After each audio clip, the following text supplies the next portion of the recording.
fondée indiquée par la Cour.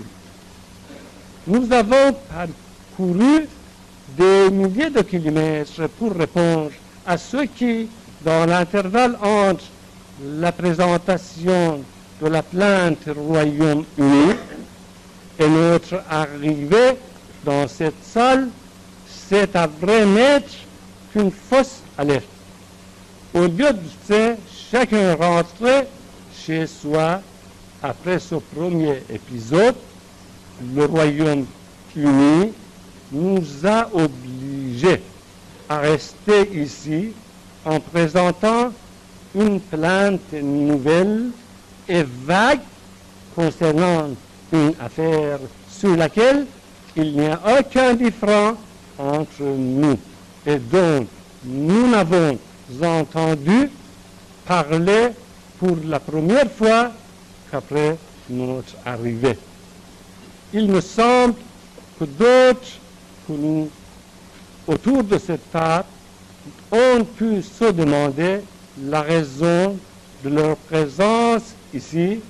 Il est assez déplaisant de devoir attendre que la délégation du Royaume-Uni nous dise d'une manière précise quels sont ses griefs et les raisons pour lesquelles elle pense que le Conseil de sécurité doit s'en occuper.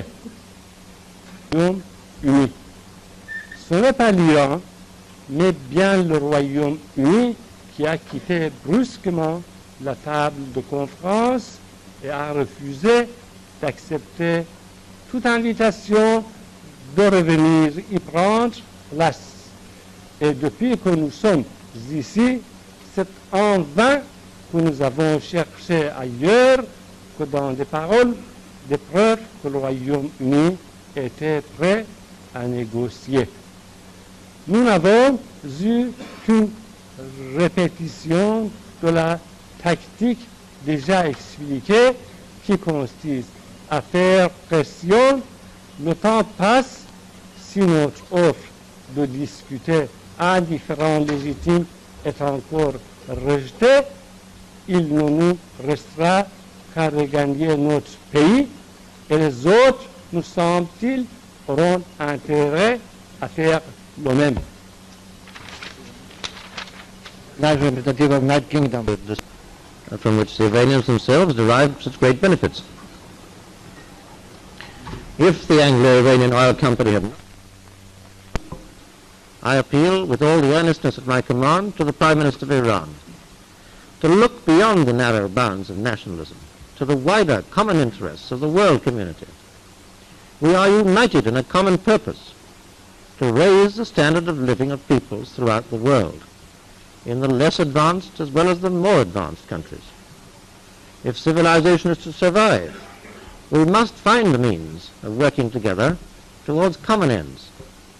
There is no place for national selfishness any more than there is any reality in national self-sufficiency. Those who are the leaders of opinion, both in their own country and in the world, have special responsibilities. There is a Persian proverb which says, "The sheep are not to be used for the shepherd must serve the sheep." In modern times, material resources cannot be used selfishly.